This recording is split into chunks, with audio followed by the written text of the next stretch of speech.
The shrill ring of the telephone pierced through our peaceful Sunday afternoon like a knife. I froze, wooden spoon suspended over the simmering pot of chili, my heart suddenly racing. Something in me knew this call would change everything. "Rebecca, honey, can you get that?" Ethan called from the living room, his voice muffled by the football game blaring on TV. I wiped my hands on my apron and rushed to answer. "Hello? Rebecca?" It was Clara, my mother-in-law, her voice tight with worry. "It's Benjamin. He's fallen and broken his hip. We're at the hospital now." My stomach dropped. "Oh no, is he okay? What happened?" As Clara filled me in on the details, I caught Ethan's eye. He must have sensed the tension in my voice because he muted the TV and came to stand beside me, his brow furrowed in concern. "What's going on?" he mouthed. I held up a finger, listening intently as Clara continued. "The doctors say he'll need surgery, and then, well, he can't live alone anymore. We need to figure something out." "Of course," I said, my mind already racing. "We'll be there as soon as we can. Which hospital?" After jotting down the details, I hung up and turned to Ethan. "It's your grandfather. He's broken his hip." Ethan's face fell. "Damn, is he okay?" I quickly relayed what Clara had told me. As I spoke, I could see the wheels turning in Ethan's head, probably already calculating how this would impact our lives. "We should go to the hospital," I said, already moving to turn off the stove. "Can you call your sister? I'll get the kids ready." Ethan nodded, reaching for his phone. "Yeah, I'll let Sarah know. She'll probably want to meet us there." Within 20 minutes, we were in the car, our 2 children, Emma and Jack, unusually quiet in the back seat.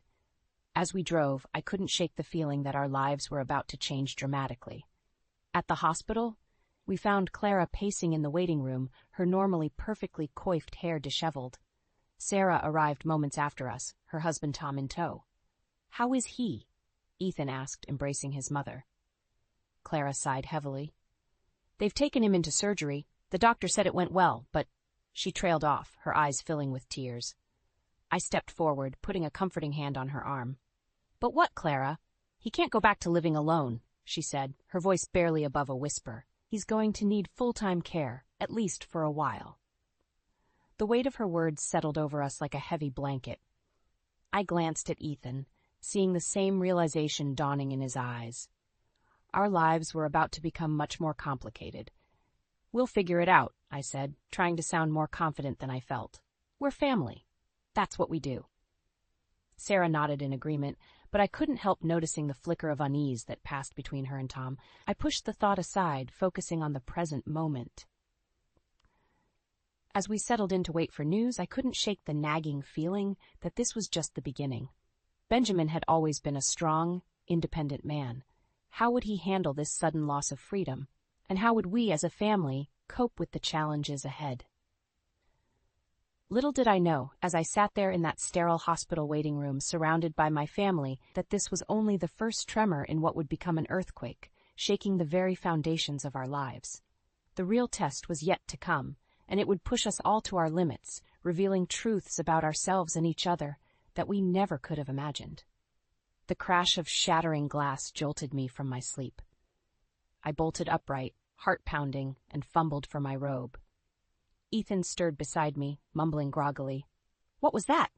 "I'll check," I whispered, already padding down the hallway towards Benjamin's room. I found him standing amidst a sea of broken china, his face flushed with anger. "This blasted tea set," he bellowed. "It's completely useless." "Grandpa Ben," I said softly, trying to calm him. "What's wrong? Why are you up so late?" His eyes, sharp despite the hour, fixed on me. "I wanted tea, Rebecca. Is that a crime now? But this ridiculous china you insist on using, it's too delicate for a man's hands." I bit back a sigh.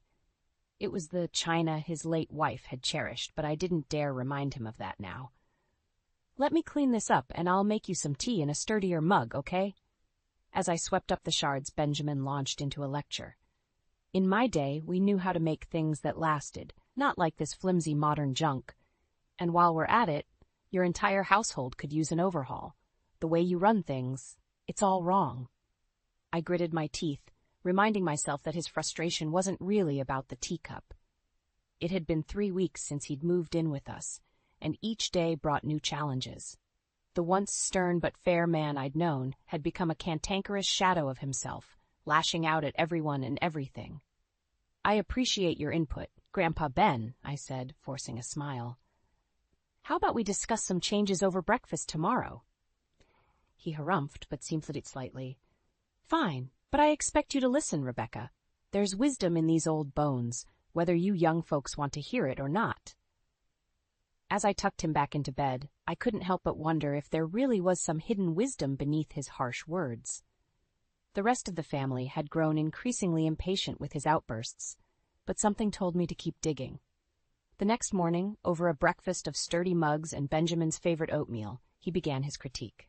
"Your children, Rebecca, they need more discipline. In my day, we knew how to raise respectful youngsters." I saw Ethan's jaw clench from across the table, but I placed a calming hand on his arm. "What do you suggest, Grandpa Ben?" For the next hour, Benjamin expounded on everything from our parenting style to our choice of curtains. Some of it was outdated, even offensive, but buried within the rants were nuggets of genuine insight. "You're too soft on them," he growled. "But at least you listen. Unlike some people." His eyes darted to Ethan, who was pointedly ignoring the conversation. As Benjamin continued, I noticed Clara hovering in the doorway, her expression a mix of exasperation and guilt. She caught my eye and quickly retreated, leaving me to wonder about the growing divide I sensed in the family. Later that afternoon, as I was folding laundry, Ethan cornered me in our bedroom. "How can you stand it?" he demanded. "He's impossible." I sighed, setting down a half-folded shirt. "He's struggling, Ethan. This isn't easy for him either." "But the way he talks to you, to all of us, it's not right, Rebecca." I met his gaze steadily. "There's more to it than that, if we just listen." Ethan threw up his hands. "Listen? To what? More complaints and insults? You're being naive, Rebecca. He's not going to change." As he stormed out, I felt a heaviness settle in my chest. The rift I'd sensed was widening, not just between Benjamin and the family, but between Ethan and me. That night, as I lay awake, Benjamin's words echoed in my mind. Beneath the harshness, I'd sensed a desperate need to be heard, to still feel valuable. While the others saw only the prickly exterior, I was beginning to glimpse the vulnerable man underneath. I made a silent vow then. I would keep trying to understand, to find the wisdom hidden in Benjamin's words. Even if it meant standing alone against the tide of family frustration, I wouldn't give up on him. Little did I know, this decision would set in motion a chain of events that would change all our lives forever. I never meant to eavesdrop, but the hushed voices drifting from the kitchen stopped me in my tracks. Clara's unmistakable laugh, tinged with a hint of bitterness, made me pause outside the door.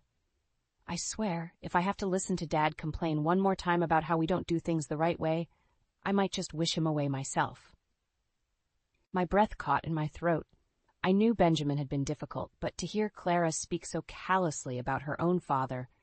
Then came the sound that truly broke my heart, Ethan's deep chuckle joining his mother's laughter. "Maybe we could accidentally book him on a one-way cruise," Ethan joked. "Think he'd notice if we didn't pick him up at the port?" I couldn't bear to hear any more. I burst into the kitchen, my face flushed with anger and disappointment. "How can you two talk like that?" I demanded, my voice shaking. Clara and Ethan jumped, guilt flashing across their faces before quickly morphing into defensive irritation. "Oh, Rebecca," Clara sighed, rolling her eyes. "We were just letting off some steam. You know how Dad can be." I turned to Ethan, hoping to see some remorse in his eyes, but found only annoyance. "It was just a joke, Becca. Lighten up." "A joke?" I repeated, incredulous. "Your grandfather is struggling, Ethan. He needs our support, not this." Ethan's jaw clenched. "You don't get it, do you? He's making everyone miserable. The kids are walking on eggshells. I can barely stand to be in my own home, and you're just enabling him." "Enabling?" I shot back. "I'm trying to understand him, to help him adjust. He's family, Ethan. We can't just wish him away because it's inconvenient." Clara stepped between us, her hands raised placatingly. Now, let's not fight. Rebecca, dear, I know you mean well, but you have to admit Dad's behavior is wearing on all of us." I shook my head, feeling suddenly very alone. "I can't believe what I'm hearing. He raised you, Clara. And Ethan, he's your grandfather. How can you be so callous?" Ethan's eyes flashed with anger. Don't you dare judge us, Rebecca. You're not the one who grew up with his constant criticism, his impossible standards. You don't know what it's like. I know what it's like to care for someone who needs help, I retorted, even when it's hard, even when they push you away. The kitchen fell silent, the tension thick enough to cut with a knife. Clara busied herself with the dishes, clearly uncomfortable, while Ethan and I stared each other down. Finally, Ethan spoke, his voice low and controlled. You think you're so noble, don't you? Saint Rebecca, always doing the right thing. Well, let me tell you something. The rest of us are human. We get tired, we get frustrated, and sometimes, yes, we joke about things to cope. If you can't handle that, maybe you're the one with the problem. His words hit me like a physical blow. I stumbled back, tears pricking at my eyes. I can't believe you just said that to me, I whispered. Before either of them could respond, I turned and fled the kitchen. As I ran up the stairs, I could hear Benjamin's gruff voice calling out, asking what all the commotion was about. In our bedroom, I sank onto the bed, my mind reeling. How had things gotten so bad so quickly? The loving family I thought I knew seemed to be crumbling before my eyes. As I sat there, trying to make sense of it all, a terrible realization dawned on me. The discord I'd sensed wasn't just about Benjamin. It was about me, too. Somehow, in trying to do what I thought was right, I'd placed myself on the outside of my own family. A soft knock at the door made me look up. It was Emma, our daughter, her young face creased with worry. Mom? Are you okay? I heard yelling. I forced a smile, patting the bed beside me.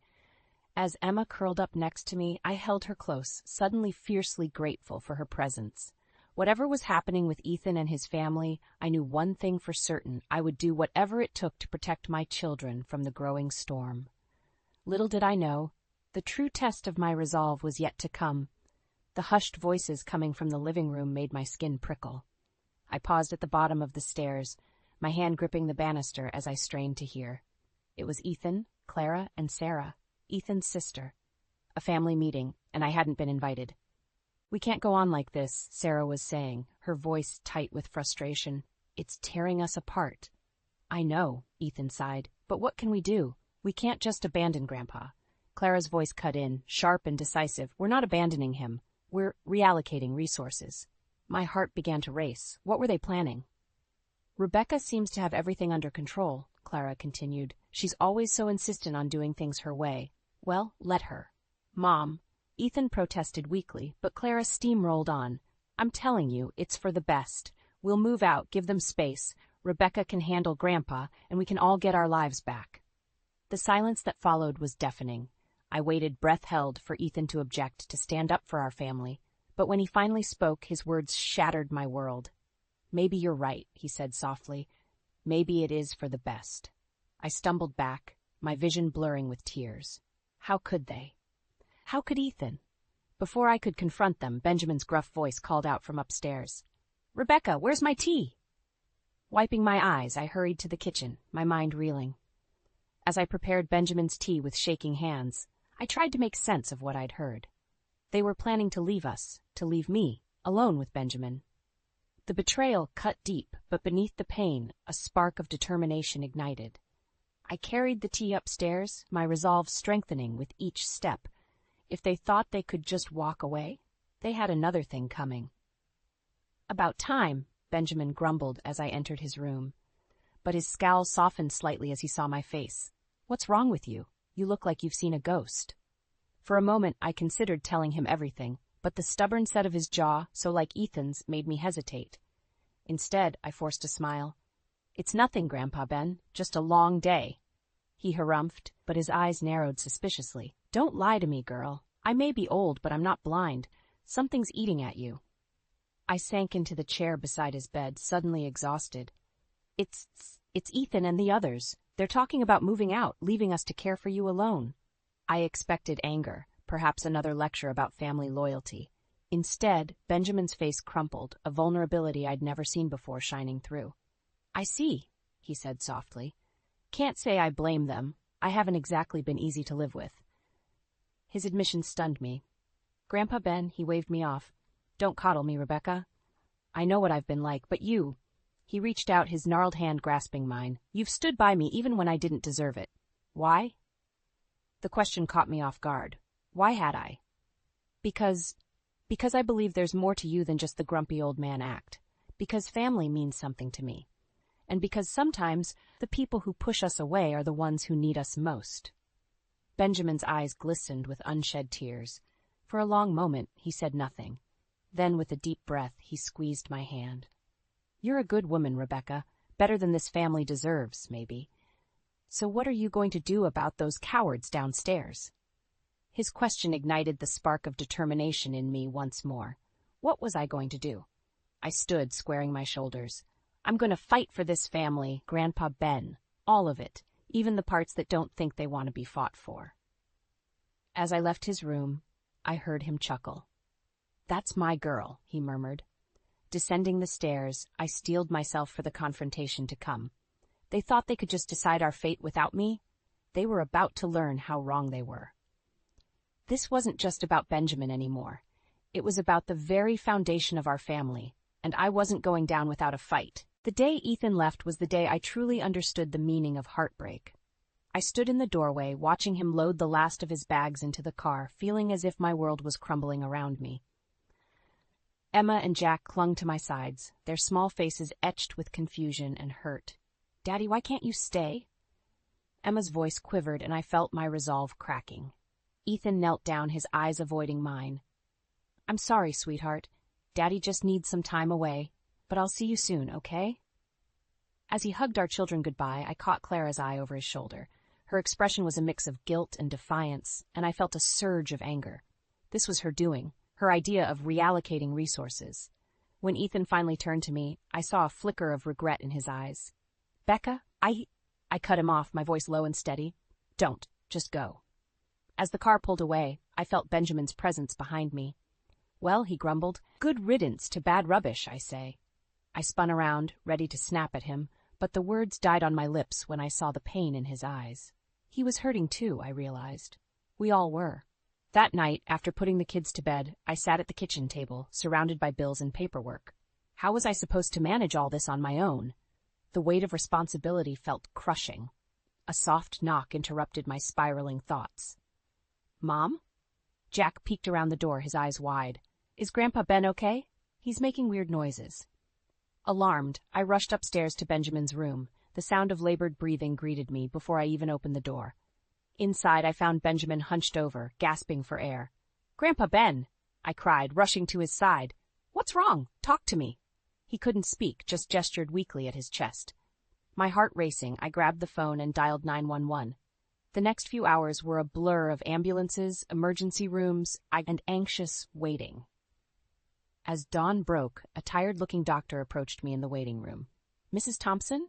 Your grandfather-in-law is stable now. It was a severe asthma attack, exacerbated by stress and his recent hip surgery. Relief washed over me, quickly followed by guilt. How had I not known about his asthma? Had we all been so caught up in our own drama that we'd missed something so crucial? When I was finally allowed to see Benjamin, I found him looking small and fragile in the hospital bed. His gruff exterior had crumbled, leaving behind a vulnerable old man. I'm sorry, he whispered as I took his hand. I should have told you about the asthma. Didn't want to seem weak. I shook my head, fighting back tears. No, I'm sorry. We should have been paying closer attention. As we talked, I realized something profound was happening. The walls Benjamin had built up were crumbling, and for the first time, I saw the man beneath, scared, lonely, but with a core of strength that had weathered many storms.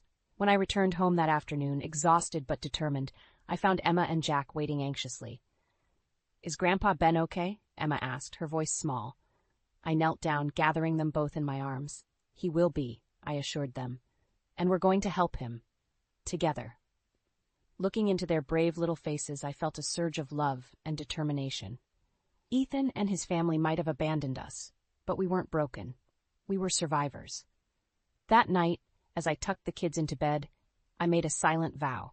We would not just survive this, we would thrive. Benjamin, the children, and I, we would build something new and beautiful from the ashes of what we'd lost.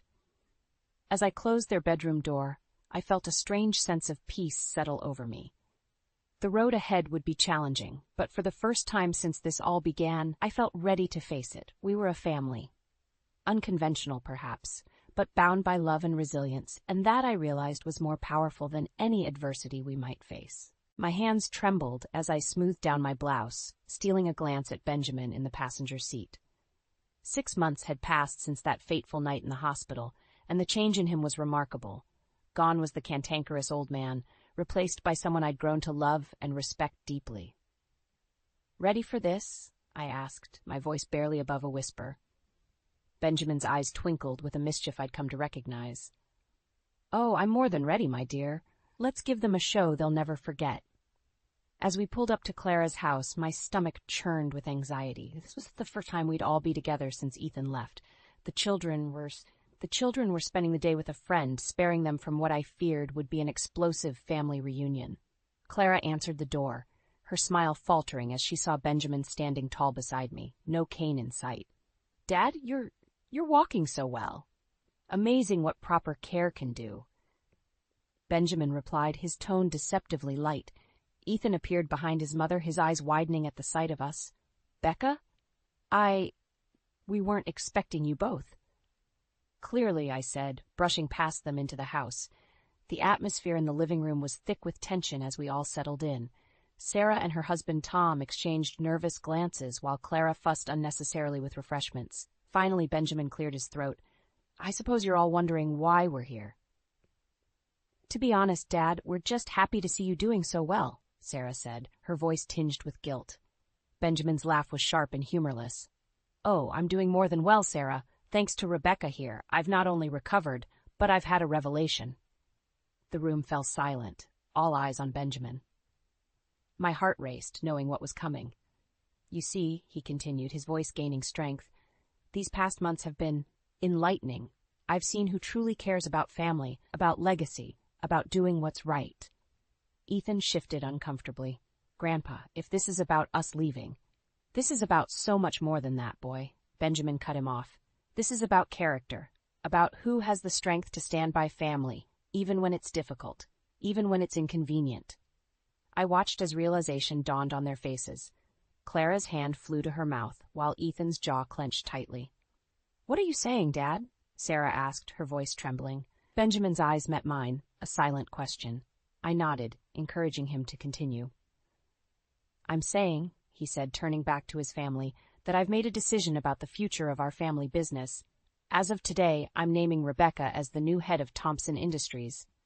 The explosion was immediate. Clara leapt to her feet, face flushed with anger. "You can't be serious. She's not even blood." "She's more family than any of you have been," Benjamin shot back. Ethan turned to me, his eyes blazing. "You planned this, didn't you?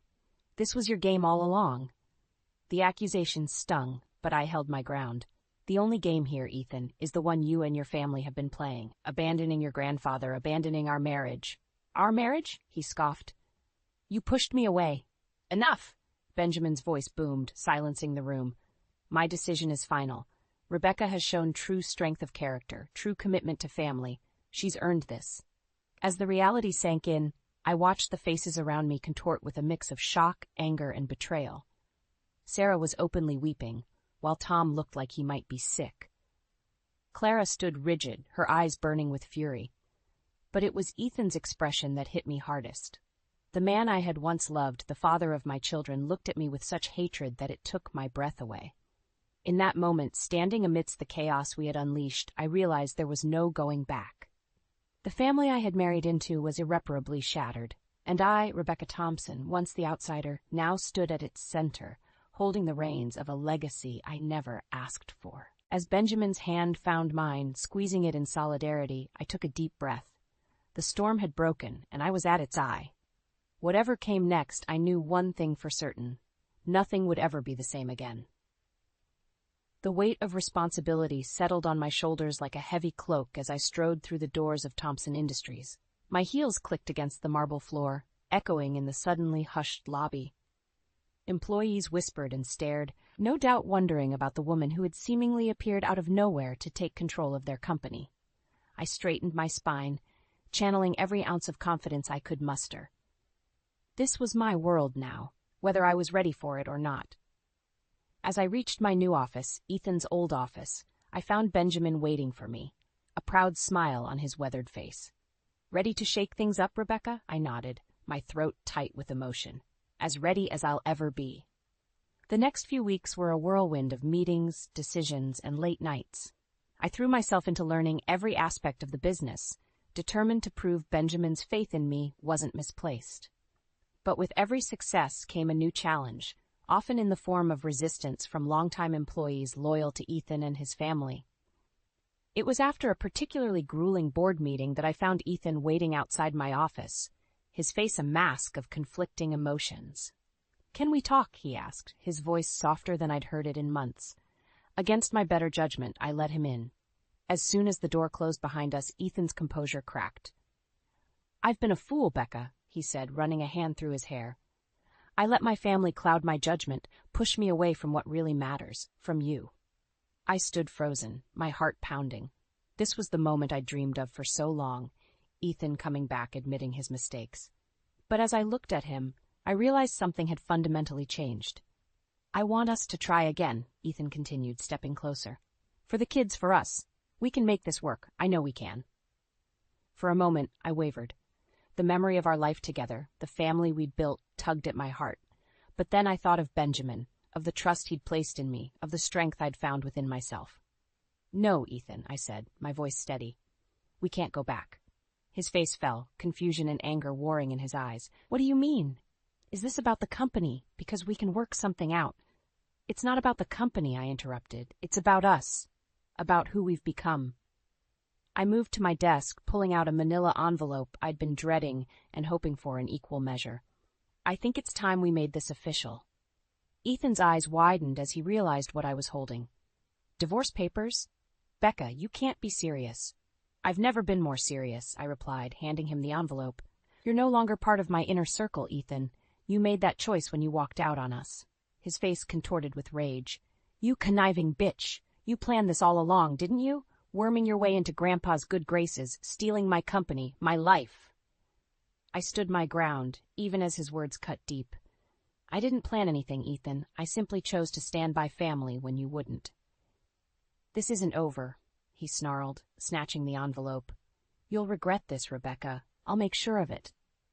As the door slammed behind him, I sank into my chair, my hands shaking. I'd done it. I'd chosen my path, burned the last bridge to my old life. The finality of it was terrifying and exhilarating all at once. A soft knock interrupted my thoughts. It was my assistant, looking worried. "Mrs. Thompson, there's an urgent call from your children's school. There's been an incident." My blood ran cold. In that moment, as fear gripped my heart, I realized the true cost of my choices. I had gained a company, but had I put my children at risk? As I rushed out of the office, Ethan's threat echoed in my mind. This wasn't over. Not by a long shot. And suddenly, everything I had fought for seemed to be hanging by a thread. The day my divorce from Ethan was finalized felt like both an ending and a beginning. As I stood on the steps of the courthouse, the weight of the past year's struggles seemed to lift from my shoulders. I took a deep breath, savoring the crisp autumn air and the sense of freedom it brought. But my moment of peace was short-lived. My phone buzzed insistently, an urgent message from the office. Ethan and his family were making a last-ditch effort to wrest control of the company from me. They had called an emergency board meeting, claiming I was unfit to lead. I rushed to Thompson Industries, my mind racing. This was it, the final battle.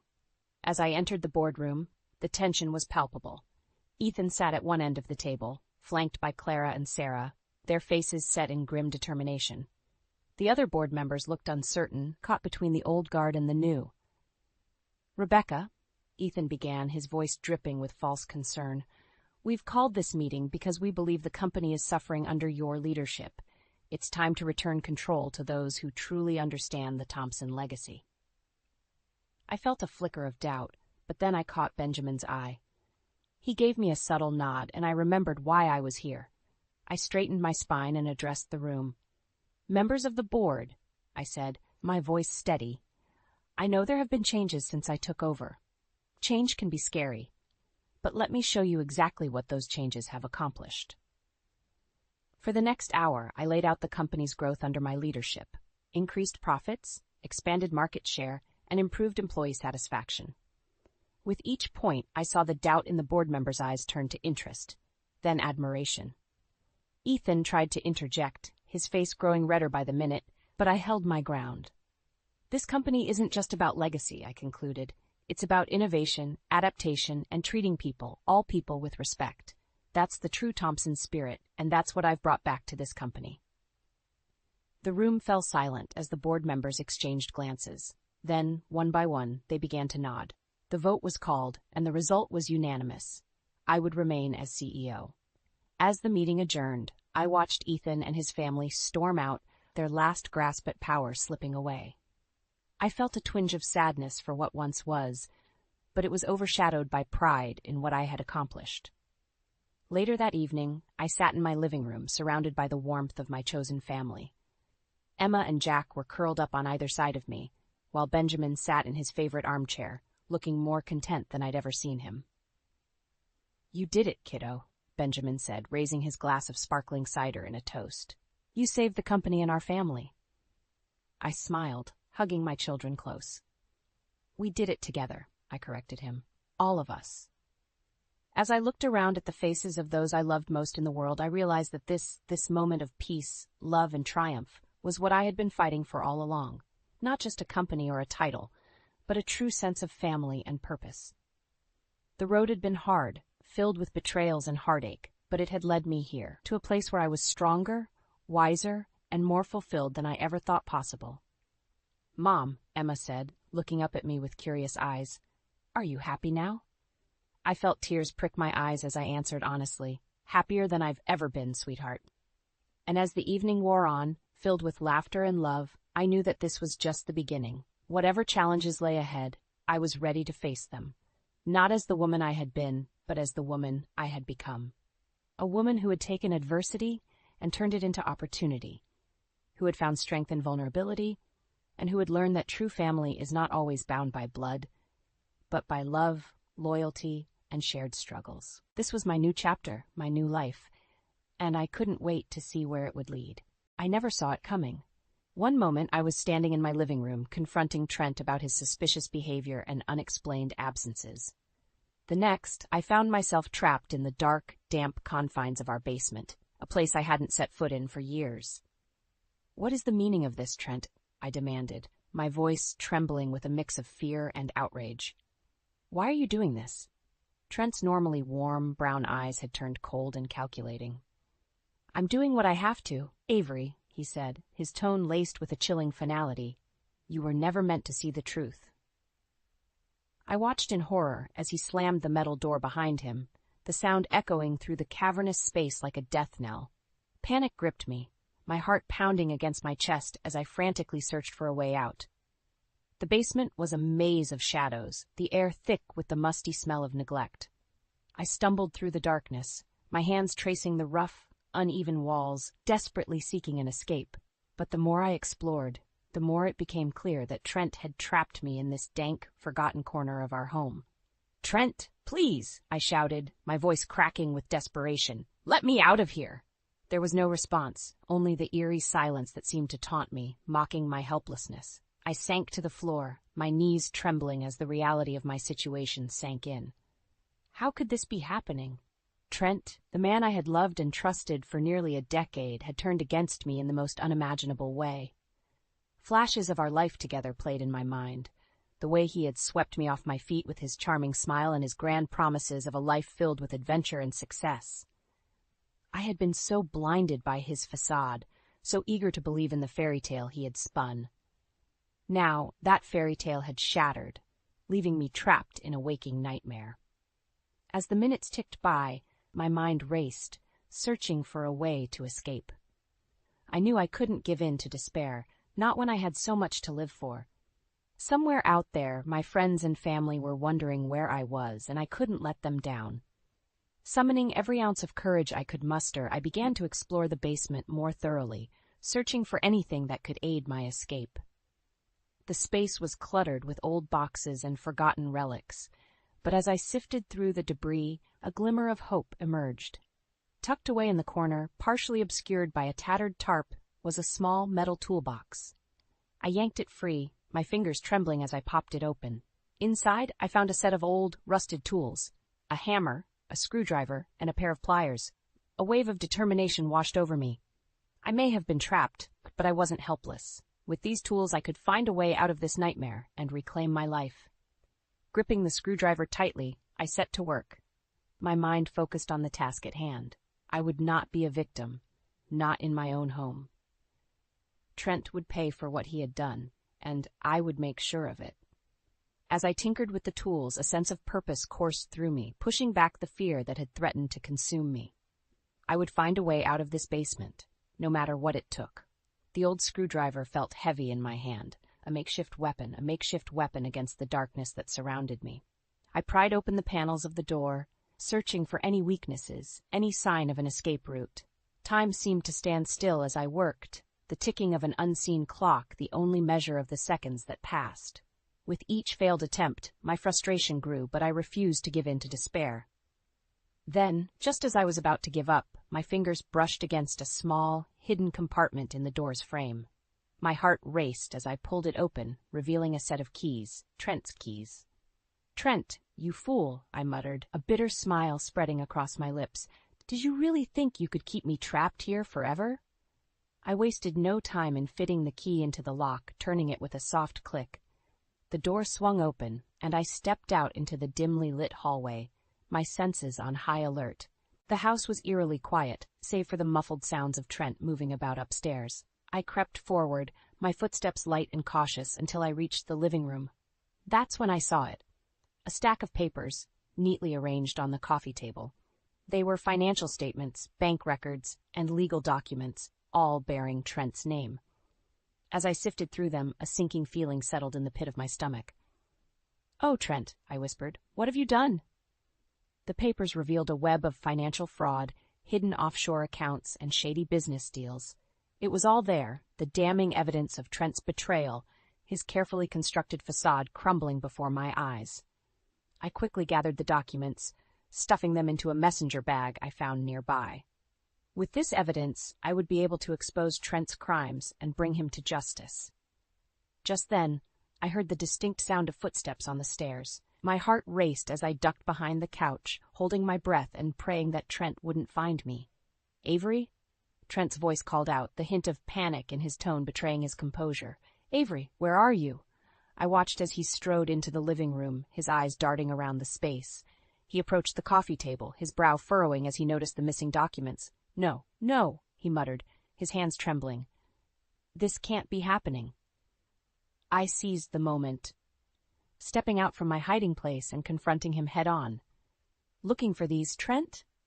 I said, holding up the incriminating papers. Trent's face paled, the color draining from his features. "Avery, how did I escape?" I interrupted, my voice laced with disdain. "It seems you underestimated me, dear husband.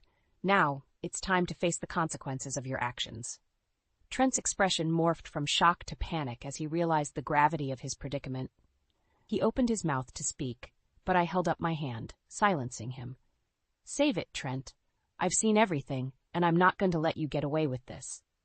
With that, I turned and headed for the door, determined to seek the help of the authorities and ensure that Trent's reign of deception and fraud came to an end. With the incriminating documents in hand, I knew I had to get out of the house as quickly as possible. Trent's panicked expression had told me all I needed to know. He would stop at nothing to keep his secrets hidden. I hurried toward the front door, my heart pounding in my chest. But just as I reached for the handle, I heard Trent's voice behind me, dripping with a chilling mixture of desperation and rage. "Avery, stop! You can't leave. You have no idea what you're dealing with."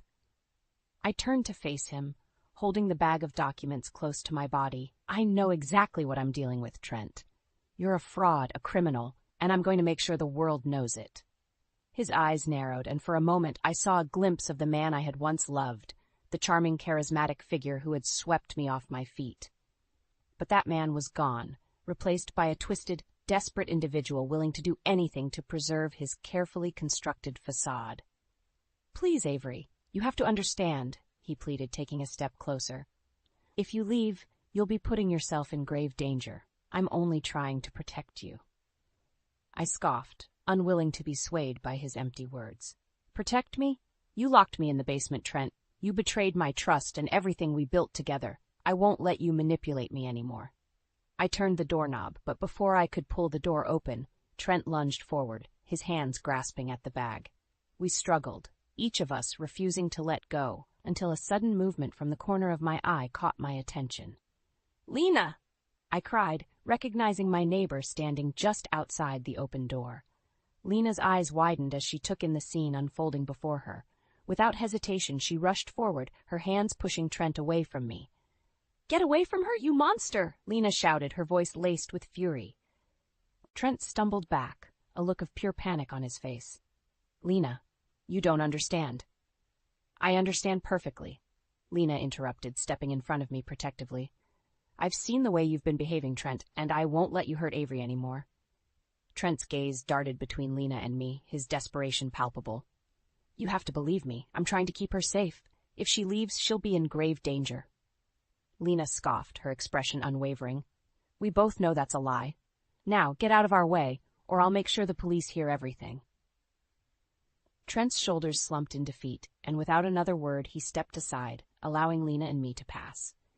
As we hurried out the door, I couldn't help but glance back at him, a tinge of sorrow mixed with the overwhelming sense of relief. Once we were safely outside, Lena turned to me, her eyes filled with concern. "Avery, are you all right? What's going on?" I took a deep breath, my hands still trembling from the ordeal. "Lena, I need your help. Trent is not who he seems. He's been involved in criminal activities, and I have the evidence to prove it." Lena's expression hardened, and she nodded resolutely. "Then we need to get this to the authorities, immediately. You're not alone in this, Avery. I'm with you, every step of the way." As we rushed toward Lena's car, I knew that with her by my side, I finally had a chance to bring Trent's deception to an end. The road ahead would be difficult, but I was more determined than ever to reclaim my life and see that justice was served. As Lena and I sped away from the house, a sense of relief and determination washed over me. I had escaped Trent's clutches, and now, with the incriminating documents in hand, I had a chance to expose his crimes and reclaim my life. "Where are we going?" I asked, gripping the bag tightly. "To my place," Lena replied, her eyes fixed on the road ahead. "We need to gather some people we can trust and figure out our next move." I nodded, knowing that I couldn't take on Trent alone. This was a battle that required a unified front, and I was grateful to have Lena by my side. When we arrived at Lena's cozy townhouse, she ushered me inside, her expression serious. "Avery, I know this is a lot to process, but we need to act quickly. Trent is dangerous, and he's not going to give up without a fight." I took a deep breath, trying to steady my nerves. "I know, Lena. That's why I need your help. I can't do this alone." Lena placed a reassuring hand on my shoulder. "You're not alone. I've already reached out to a couple of people who can help us." Just then, the doorbell rang, and Lena hurried to answer it. I watched as she ushered in a familiar face, Marcus, my childhood friend. "Avery," Marcus exclaimed, pulling me into a tight hug. "Lena told me what happened. Are you all right?" "I'm okay, Marcus," I replied, squeezing his hand gratefully. "But Trent? He's not who I thought he was." Marcus's expression darkened. "I always knew there was something off about that guy. What did he do?" I quickly explained the situation, outlining Trent's web of deceit and the damning evidence I had uncovered. Marcus's face tightened with a mix of shock and anger. "That son of a bitch," he growled. "Don't worry, Avery. We're going to make sure he pays for what he's done." Just then, the doorbell rang again, and Lena ushered in another guest, Eliza, a lawyer friend of hers. "Avery, I'm so sorry to hear about what you've been through," Eliza said, her voice laced with concern. "Lena told me everything, and I'm here to help in any way I can."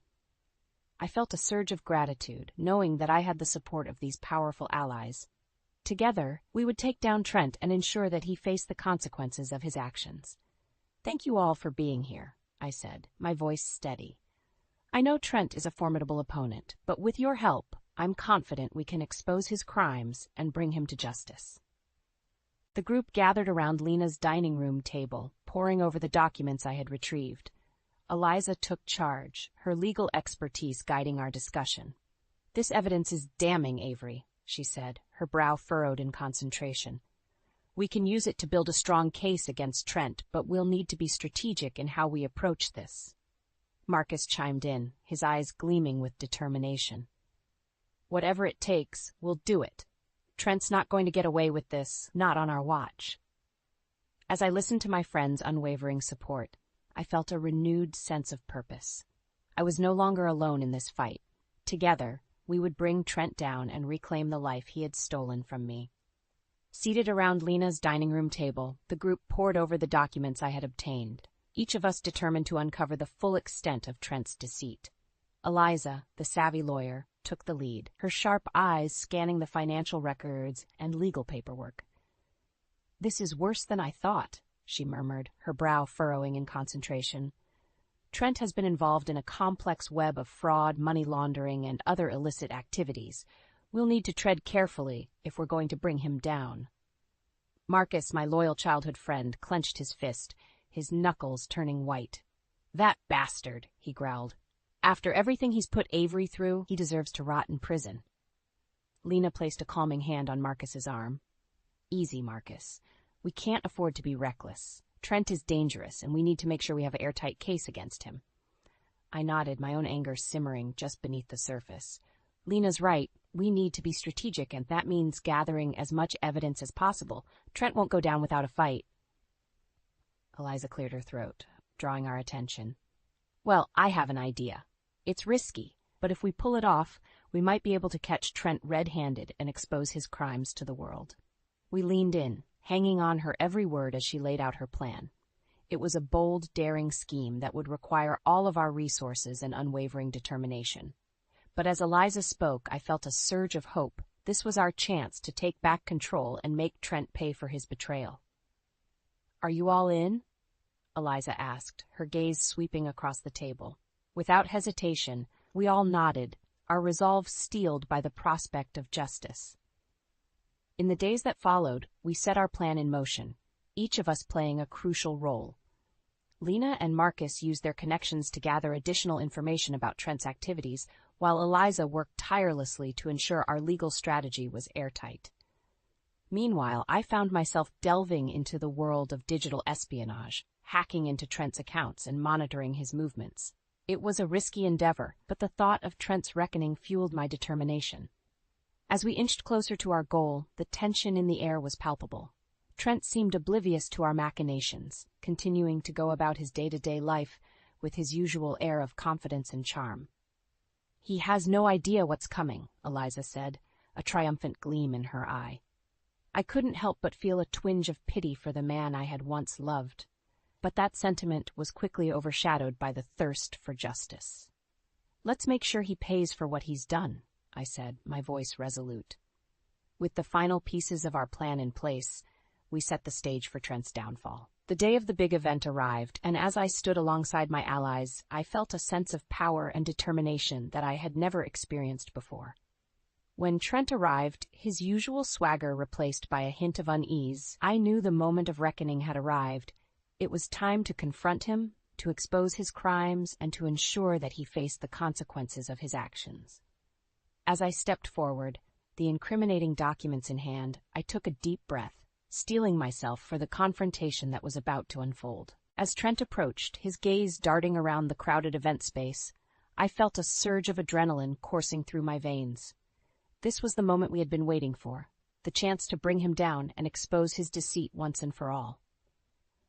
I stepped forward, the incriminating documents clutched in my hand. "Trent," I called out, my voice ringing out across the room. "We need to talk."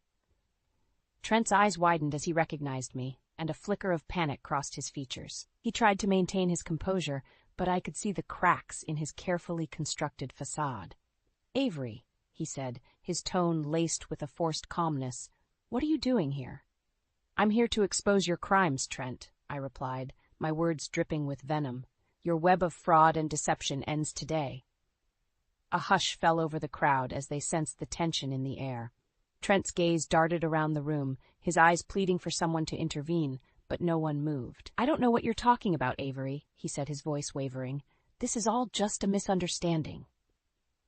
I stepped closer, holding the documents up for all to see. "Oh, it's no misunderstanding, Trent.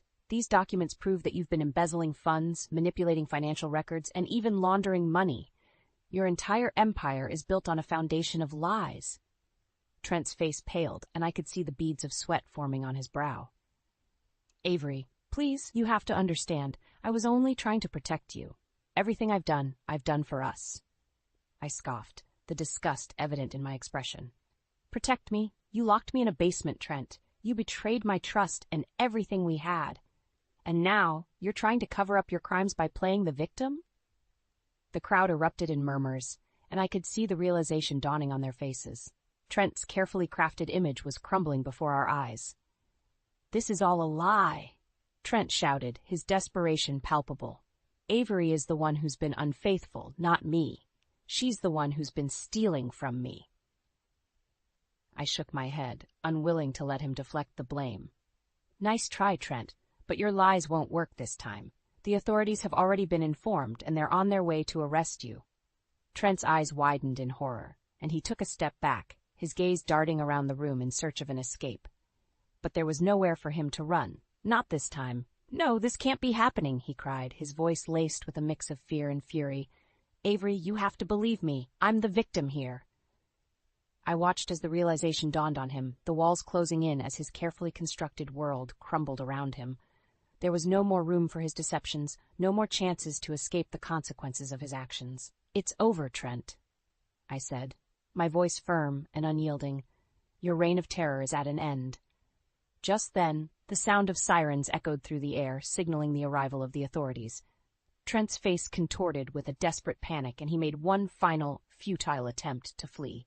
But it was too late. The police officers swiftly apprehended him, their faces grim as they read him his rights. I stood there, my heart racing as I watched Trent being led away, his desperate pleas fading into the distance. The confrontation had been intense, but it was over. Trent's downfall had been set in motion, and I couldn't help but feel a sense of relief wash over me. As I watched the police officers lead Trent away, a wave of emotions washed over me. Relief, yes, but also a lingering sense of disbelief and sorrow. Despite everything he had done, a part of me still couldn't reconcile the man I had married with the criminal he had become. The crowd around me erupted in a flurry of activity, people whispering and murmuring, their expressions a mix of shock and awe. I stood there, clutching the incriminating documents, feeling a strange sense of both triumph and emptiness. Lena, Marcus, and Eliza quickly gathered around me, their faces etched with concern. Avery, are you okay? Lena asked, placing a gentle hand on my arm. I took a deep breath, trying to steady my racing thoughts. I don't know, I admitted, my voice barely above a whisper. I never thought it would end like this. Marcus squeezed my shoulder, his expression hardening. He got what he deserved, Avery. That bastard's going to pay for what he's done to you. Eliza nodded in agreement, her eyes filled with a fierce determination. We'll make sure he faces the full consequences of his actions. The evidence we gathered is solid, and the authorities are already building their case against him. I nodded, feeling a renewed sense of purpose. Then let's make sure justice is served. I want Trent to lose everything. His business, his reputation, everything he's worked so hard to build. The days that followed were a whirlwind of activity. Trent's arrest made headlines, and as the details of his crimes began to unfold, the public's outrage only intensified. Suddenly, those he had once manipulated and charmed turned against him, eager to see him brought to justice. His business empire crumbled as clients and partners severed ties, unwilling to be associated with his tarnished name. Investors pulled out, and the once thriving company found itself on the brink of collapse. Trent, once the picture of success and affluence, was reduced to a tattered shadow of his former self. I watched from the sidelines as he desperately tried to defend himself, but his lies and excuses only served to dig him deeper into a hole of his own making. At one point during a heated court hearing, Trent turned to me, his eyes wild and pleading. Avery, you have to help me, he begged, his voice trembling. I can't go to prison. You have to make them see reason. I stared at him, my expression unwavering. You had your chance, Trent. You chose to betray me, to betray everything we had. Now you have to face the consequences of your actions. Trent's face contorted with a mix of rage and despair. You're going to ruin me, he shouted, his outburst drawing the attention of the court. The judge, unimpressed by Trent's outburst, shook his head in disgust. "Mr. Clark, your actions have already ruined you. The evidence against you is overwhelming, and I have no choice but to remand you into custody until your trial." Trent's shoulders slumped in defeat, and as the bailiffs escorted him away, I couldn't help but feel a pang of pity. Despite everything he had done, a part of me still mourned the man I had once loved, the one who had so skillfully hidden his true nature behind a facade of charm and success. But that man was gone, replaced by a desperate, broken individual who was now facing the full weight of his crimes. As I watched him disappear, I knew that this was the end of an era, the end of Trent's reign of deception, and the beginning of a new chapter in my life. As the dust settled around Trent's dramatic downfall, I found myself standing at a crossroads in my life. The man I had once loved and trusted was now facing the consequences of his actions, and I was left to pick up the pieces of my own shattered existence. In the weeks that followed, I dove headfirst into rebuilding my career and reclaiming my independence. With the support of Lena, Marcus, and Eliza, I was able to secure a new job as a marketing consultant, using my skills and experience to forge a fresh start. "You know, Avery, I'm really proud of you," Lena said one evening as we sipped our wine at her cozy townhouse. "After everything you've been through, you're picking yourself up and moving forward." I smiled, feeling a sense of pride and relief wash over me. It hasn't been easy, but I'm determined to make the most of this new chapter. Trent may have taken so much from me, but he can't take away my strength and resilience. Lena reached across the table, giving my hand a gentle squeeze. "And you have us, Avery. We're here for you, no matter what." I nodded, knowing that I was truly blessed to have such loyal and unwavering friends by my side. "I don't know what I'd do without you all. You've been my lifeline through this whole ordeal." Marcus, who had joined us for the evening, leaned back in his chair, a mischievous grin on his face. "Well, what are friends for? We're just glad we could help take that son of a bitch down. He's getting what he deserves, and you, Avery, you're the one who came out on top." I couldn't help but chuckle at Marcus's blunt assessment. That may be true, but it hasn't exactly been easy. Trent was a big part of my life for so long, and letting go of that has been challenging, to say the least. Eliza, who had been quietly listening, leaned forward, her expression thoughtful. "I can only imagine how difficult this must be for you, Avery, but you've shown incredible strength and resilience. You're not defined by Trent's actions. You're so much more than that." I nodded, feeling a surge of gratitude for my friends and their unwavering support. "You're right, Eliza. I'm ready to move on and focus on the future. Trent may have taken away my security and sense of trust, but he can't take away my drive and determination to rebuild my life." As the evening wore on, we shared laughter, exchanged stories, and made plans for the future. I found myself feeling lighter, more hopeful than I had in months. In the days that followed, I threw myself into my work, pouring my energy into developing innovative marketing strategies for my clients. The more I immersed myself in my career, the more I felt a sense of purpose and fulfillment returning to my life. And as I navigated this new chapter, I couldn't help but reflect on the journey that had led me here. Trent's betrayal had been a devastating blow, but with the unwavering support of my friends and my own indomitable spirit, I had emerged stronger and more resilient than ever before. I may have lost my fairy tale, but in its place I had gained something far more valuable, the knowledge that I was capable of overcoming even the darkest of obstacles. And as I looked towards the future, I felt a renewed sense of excitement and possibility, ready to embrace all that lay ahead.